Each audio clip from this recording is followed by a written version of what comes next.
Hey guys, welcome back to the Blue Deck Podcast. I'm your host, Joseph Masrak.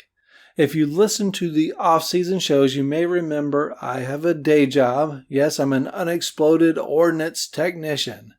Well, duty calls and I have to go out to the desert once more, which is fitting in a way, since in our story, Charles and his friends are just arriving at the desert.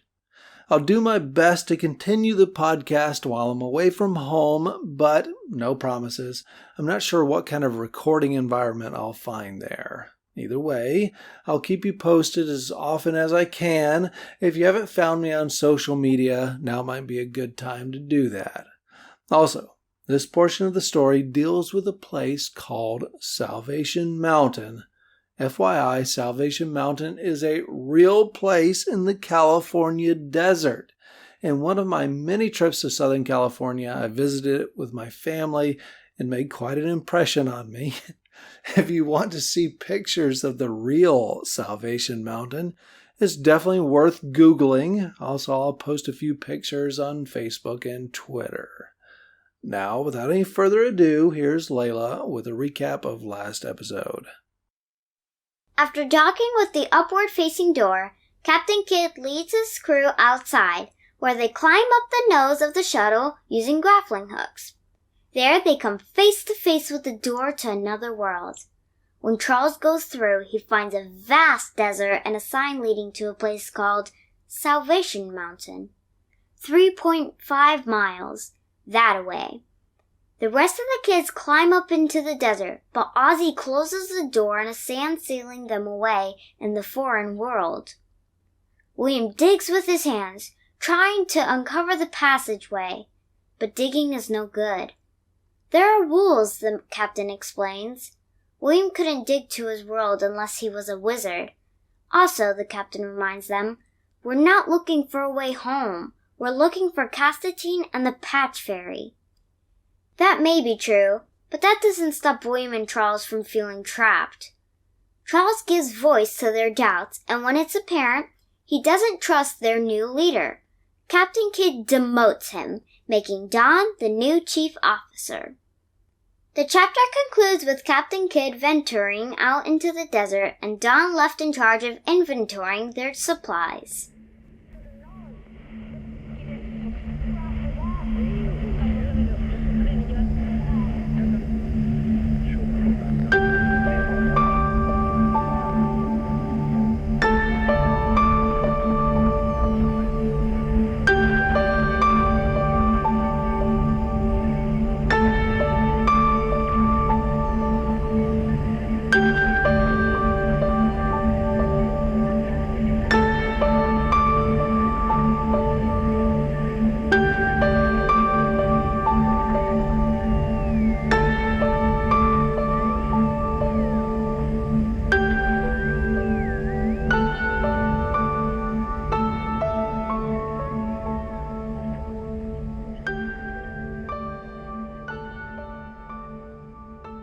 "14.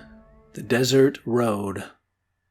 I was lying on the ground, my extra pair of pants rolled up beneath my head for a pillow.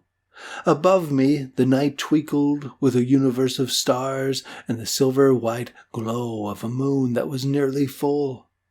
A little earlier, when the captain returned from his walkabout, he wanted to press on, to spend the night at the mountain, but I supposed he could see on our faces we were in no mood for more travel. The day had been a long one, tiring both physically and mentally. All we wanted to do was lie down and absorb the meaning of the day. As I lay there, my mind returned to the way the captain so unceremoniously demoted me.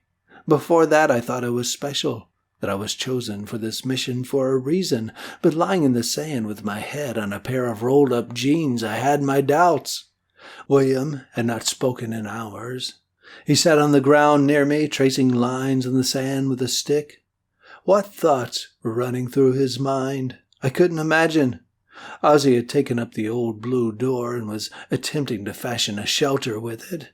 I watched him prop up the long edge with a pair of crooked sticks. Bent over, he studied the sheltered ground, then went about smoothing the sand with his hands. Personally, I didn't like the idea of sleeping on the ground. What strange creatures might creep around at night in a place like this? Although the captain seemed content to roll out his bed mat on the floor of the desert, so it was probably safe enough. Ozzie positioned his baseball bat beside his lean-to and scooted beneath, lying on his side. He looked at me. I owed him an apology. I'd turned a cold shoulder on him since the door fell shut on our world. He only did what was natural. It wasn't his fault. Also, replaying the scene in my mind, I wasn't even sure the portal allowed for two-way travel. When I first looked back at the captain climbing up from the hole, I thought how much the rectangular pit looked like an open grave. Shouldn't I have seen the turning world below, or at least a huge orange fuel tank of the Nautilus, which wasn't really a fuel tank, but a big balloon?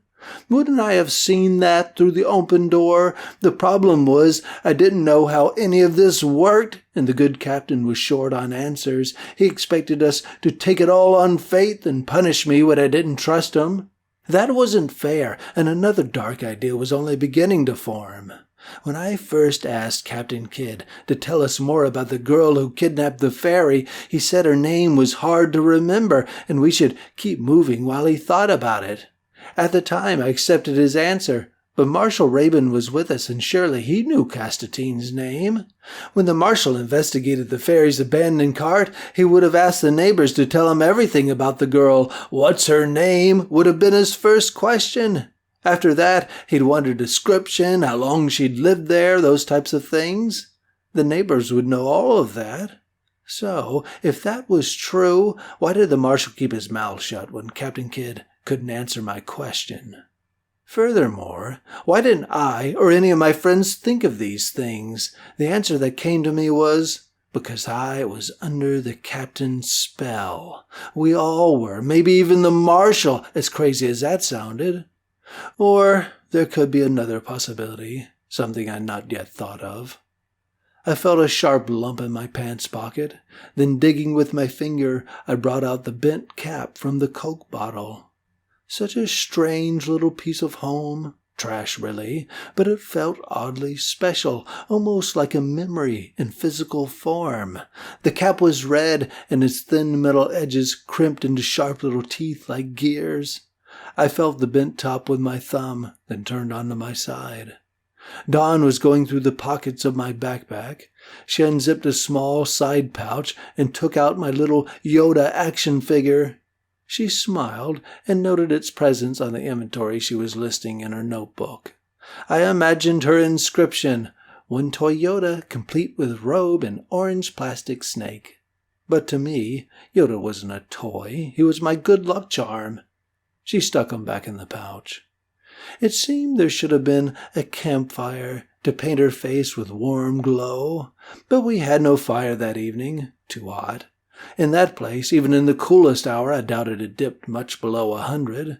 Instead, she made her list by the light of the moon, which was marvelously white. I considered showing her my secret relic from the world below, one Coca-Cola bottle cap, red, complete with dent. But that was stupid. The captain wouldn't care about bent bottle caps, so I returned it to my pocket. Then a new thought, optimistically bright. "An alias," I said to myself, but Dawn looked at me. "What's up?" she asked. "I was just thinking maybe Marshal Rabin didn't know Castatine's name because she was using an alias at the rented house." Dawn had no idea what I was talking about, but it didn't matter. All I wanted was a way to believe the captain wasn't lying to us. He probably wasn't, because in the control room he told us all about her, about the garden, the well, everything. "Are you okay?" Dawn asked. "I guess so." She handed me my book bag.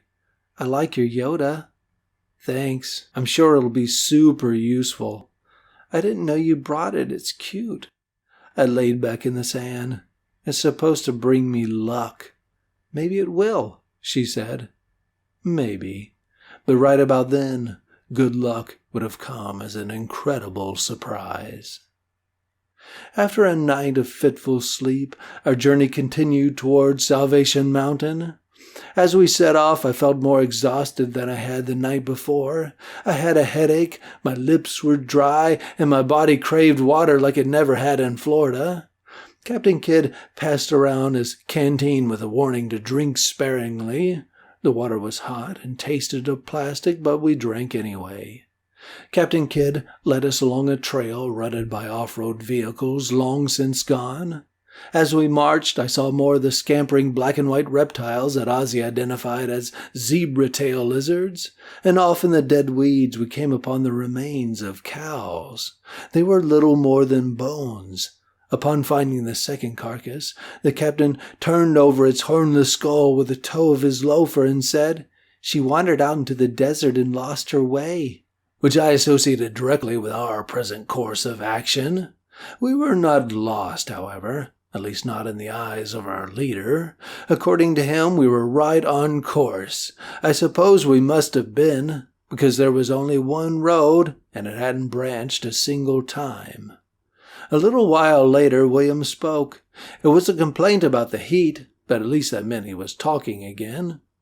Captain Kidd directed us to cover our exposed skin with the lightest clothes in our backpacks. Dawn had a white bedsheet perfect for the task, though I couldn't fathom what impulse drove her to pack it in the first place. The captain had something similar, but his was made for the purpose. When he wrapped himself, he looked to me like an Arabian dune dweller. William, Oz, and I made do with T-shirts. We pulled the neckbands down around our foreheads, then cast the shirts backwards, wearing them like flappy turbans with dangling short sleeves. What an odd lot we were, even stranger looking now than we were walking along the lake with the old cowboy, Captain Kidd and Don in their desert robes, and the rest of us looking like a group of kids playing Egyptian pharaohs in a backyard sandlot. Only we were miles and miles from anybody's yard, much less a house. Ozzie used his baseball bat like a walking stick, leaving egg-shaped divots in the sand beside his footprints. William had thought to bring sunglasses. I was jealous of those even more than Don's bedsheet. My biggest regret, however, came from my tennis shoes. They were black fake leather. My feet got so hot I feared I might literally cook them. Even so, the walk beneath the rising sun and the bread I snacked on for breakfast did me good. My blood was pumping again. Also, I was curious to know what manner of salvation the mountain offered. Perhaps some cooler weather, or water, or maybe even a town with friendly people. We saw the mountain at first from a distance. However, when I saw it, I doubted it was a mountain at all. "Is that it?" Don asked. "It is," the captain said. William and I exchanged looks. Not much of a mountain, more like a hill set away by itself in the flat desert plain, far from the jagged peaks along the horizon. As we got closer, through the shimmering air baking up off the sand, I could make out strange colors splashed upon the hillside. Maybe a mirage, I guessed, but the closer we got to the place, the more real the colors looked. The rutted trail brought us to a pair of splintered gateposts sans the gate. Beside the left post, an antique truck with curved fenders sat sunk into its axles in the hard pan. The entire vehicle was painted, as if with a brush, not painted like a car at all, and not one solid color either. It looked like a kid's Sunday school art project. Across the front bumper was written in bold white letters, "John 3:16, God is love." On the dinted hood of the truck, other such religious sayings were scrawled amidst a handful of crosses and loads of colorful adobe flowers. On the flatbed, someone had constructed a shed. That was also painted with colorful suggestions to repent of sins and turn to Jesus. Where had the shed come from?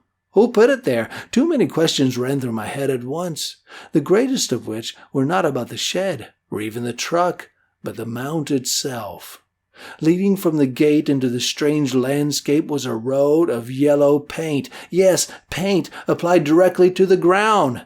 On each side of the yellow road, more paint stretched out in a kaleidoscope of colors, reds, blues, greens, pinks, every color of the rainbow. Between the gatepost and the base of the mountain, strange walls of stone, bricks, empty paint cans, and dismembered car doors divided the yard.